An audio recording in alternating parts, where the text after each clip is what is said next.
अस्सलामु अलैकुम वरहमतुल्लाहि वबरकातुहू। रमज़ान मुबारक मुकम्मल होने को है और रमज़ान मुबारक में हमने रमज़ान के मसाइल पर गुफ्तगू की और दौरा कुरान किया। इसी तरह अब ईद करीब है और ईद के मुतालिक बहुत सारी ख़वातीन नहीं जानती कि ईद की नमाज का तरीका क्या है और औरतों के लिए क्या हुक्म है। क्या ख़वातीन भी ईद की नमाज में शरीक होती हैं? अगर होती हैं तो उनका क्या तरीका है और ईद की नमाज का दुरुस्त तरीका कुरान और हदीस के मुताबिक क्या है। तो आइए हम कुरान हदीस के मुताबिक इस पर मुकम्मल बात करते हैं, तमाम मसाइल मुकम्मल तफसील के साथ, लेकिन मुख्तसर सी वीडियो में। सबसे पहले तो जान लेते हैं कि ईद एक खुशी का दिन है और इस्लाम खुशी हो या गमी हमें अल्लाह की तरफ रुजू करने का हुक्म देता है। तो खुशी के मौका पर भी सबसे पहले सजदा करना है तो अल्लाह की ज़ात को करना है। हमारे मुसलमानों की खुशी भी तभी शुरू होती है जब हम अल्लाह के सामने सर झुकाते हैं। तो ईद की नमाज नबी करीम सल्लल्लाहु अलैहि वसल्लम ने हर साल अदा फरमाई, यानी हर साल नबी करीम सल्लल्लाहु अलैहि वसल्लम ने ईद उल फित्र हो या ईद उल अज़हा हो, नबी करीम सल्लल्लाहु अलैहि वसल्लम ने पढ़ी है और दूसरों को भी इसकी तरगीब दी है। तो इस लिहाज से वैसे तो ये 2 रकत नफल नमाज है, लेकिन नबी करीम सल्लल्लाहु अलैहि वसल्लम ने बाकायदगी से इसको अदा किया, तो इसलिए इसको सुन्नत मुअक्कदा कहेंगे। तो सबसे पहले जान लेते हैं औरतों के मुतालिक कि औरतों को ईद के लिए जाना चाहिए या नहीं, उसके बाद ईद का मुकम्मल तरीका और मसाइल।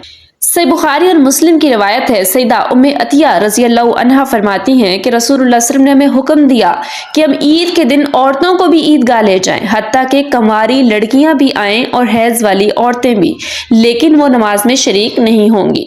अब यहाँ पर देखिए इस हदीस मुबारका में जो सैयदा उम्मे अतिया रज़ी अल्लाह अन्हा में बता रही हैं कि नबी करीम सल्लल्लाहु अलैहि वसल्लम का हुक्म था ये कि ईद के दिन औरतें भी ईदगाह जाएं, कंवारी लड़कियां भी इसमें स्पेशल जिक्र है क्योंकि अरब के यहाँ कंवारी लड़कियां बाहर मैदानों में या इस तरह जो है ईदगाह में या इस तरह बाहर नहीं निकलती थी, वो इसको अच्छा नहीं समझते थे। तो यहाँ तक कि नबी करीम सल्लल्लाहु अलैहि वसल्लम ने कंवारी लड़कियों को भी फरमाया कि ईद के लिए वो भी जाएं और हाइजा खवातीन, हालांकि हाइजा औरत ने नमाज अदा नहीं करनी होती, उसके बावजूद भी ताकीद की कि वो नमाज के लिए आए, लेकिन नमाज में शरीक नहीं होंगी, दुआ में शरीक हो जाएंगी और दुआ की फजीलत वो पालेंगी। तो देखें जब हाइजा खवातीन को, कंवारी खवातीन को या ऐसी औरतों को बुलाया जा रहा है ईद की नमाज के लिए, तो फिर हम पीछे क्यों हैं? हमारी औरतें यही समझती हैं कि बस जल्दी जल्दी तैयार करके मर्दों को ईद के लिए भेज दिया, बच्चों को भी जो है वो तैयार करके ईद की नमाज पढ़ने के लिए अपने वालिद के साथ भेज दिया, और औरतों की क्या जिम्मेदारी है कि उनके आने तक मीठा तैयार किया, खाना शाना उसका अरेंज किया, बस यही वो समझती हैं कि यही हमारी ईद है। हालांकि औरत है या मर्द दोनों के लिए ईदगाह जाना, ईद की नमाज अदा करना, ये नबी करीम सल्लल्लाहु अलैहि वसल्लम की सुन्नत है, क्योंकि ईद का दिन जो है ये अल्लाह की इबादत और शुक्र का दिन है। नमाज पढ़ने से गुनाहों का कुफारा होता है और दुआ भी कबूल होती है। तो खवातीन इससे पीछे क्यों हैं? खवातीन को भी शामिल होकर रूहानी खुशी हासिल करनी चाहिए। ईद खुशी का दिन है और जब इबादत मुसलमान करें तो उनको रूहानी खुशी और ज्यादा मिलेगी। अब इसके बाद हम जानते हैं कि ईद की नमाज का मुकम्मल तरीका स्टेप बाय स्टेप क्या है। सही बुखारी और मुस्लिम की रिवायत है कि नबी करीम सल्लल्लाहु अलैहि वसल्लम ईद की नमाज पहले पढ़ते फिर खुतबा देते थे। पहले नमाज अदा करते फिर खुतबा और दर्सो बयान, जैसे हमारे यहाँ होता है मसाइल वगैरह या फजीलत पे या किसी भी टॉपिक पे जो है वो मुख्तसर सा बयान देते हैं। तो नमाज पहले अदा करनी है, फिर खुतबा या दर्स वगैरह वो बाद में होना चाहिए। इसके बाद 2 रकत नमाज अदा करनी है। 2 रकत में जो पहली रकत है जब इमाम अल्लाह अकबर कहकर नमाज शुरू करेंगे, जिसे तकबीर तहरीमा कहते हैं, उसके बाद 7 इजाफी तकबीरें होती हैं जो इस नमाज को दूसरों से अलग यानी मुनफरिद बनाती हैं। ईद की नमाज में तकबीर तहरीमा कहने के बाद 7 इजाफी तकबीरें यानी अल्लाह अकबर कहते वक्त हाथ उठाए जाएंगे। ये सनद अबी दाऊद और इब्ने माजा की रिवायत में है। 7 तकबीरों के बाद सूरत फातिहा पढ़ी जाएगी और फिर कुरान की सूरत पढ़ी जाएगी। फिर बाकी इसी तरह बाकी नमाजों की तरह रकू और सजदा करके पहली रकत मुकम्मल की जाएगी।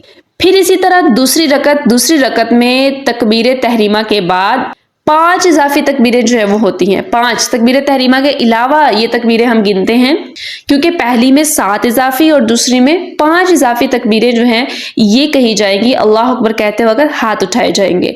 इसके बाद फिर सूरतुल फातिहा और उसके बाद कोई और सूरत जो है फिर साथ पिलाई जाएगी। फिर रकू, सजदा, तशहुद, सलाम, उसी तरह फिर हम नमाज मुकम्मल करेंगे।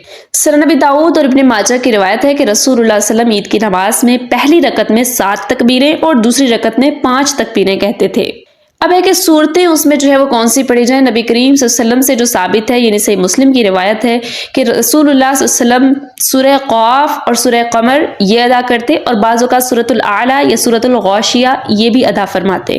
تو یہ ہے سمپل سا بالکل عید کا طریقہ. بہت ساری عورتیں جو ہے وہ نہیں جانتی ہوتی کہ درست طریقہ کیا ہے یا بہت مشکل ہے. تو کچھ بھی مشکل نہیں. اسی طرح جیسے ہم 2 نفل پڑھتے ہیں ایسے ہی ہے، بس اس میں پہلی میں 7 تکبیریں زائد ہیں اور دوسری میں 5 تکبیریں زائد ہیں. اس کے علاوہ اور کوئی ایسی تبدیلی نہیں جو آپ کو مشکل میں ڈال دے. تو یہ مختصر سی ویڈیو جس میں آپ کو نماز کا طریقہ ملا اور خواتین کے لیے حکم، اور خواتین کے لیے کس قدر جو ہے وہ حکم ہے کہ حائضہ خواتین بھی لازمی جائیں اور وہاں دعا میں جو ہے وہ کم سے کم شامل ہو جائیں اور دعا کر سکیں.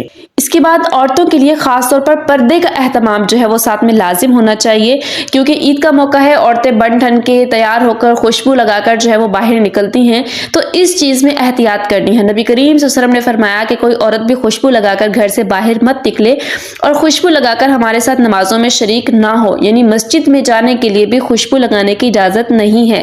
تو اپنا لباس سادہ رکھیں، با پردہ رہیں. پردہ اتارنا، بہت ساری خواتین عید کے دن پردہ ہی اتار دیتی ہیں کہ ٹھیک ہے بھی آج تو عید کا دن ہے. تو عید کا دن ہو، خوشی کا دن ہو، کوئی بھی دن ہو، پردے سے آپ کو کوئی چھٹی نہیں ہے. پردے کا خیال رکھیں، سادہ لباس پہنیں، خوشبو کے بغیر باہر نکلیں. اس طرح آپ عیدگاہ جائیں. اور جو عورتیں نماز نہیں ادا کرتی وہ دعا میں ضرور شریک ہوں، باقی نماز ادا کریں اور اس خوشی کے دن میں روحانی سکون تلاش کریں. اسلام بہت خوبصورت دین ہے اور عورتوں کو بھی پیچھے نہیں رکھا اسلام نے.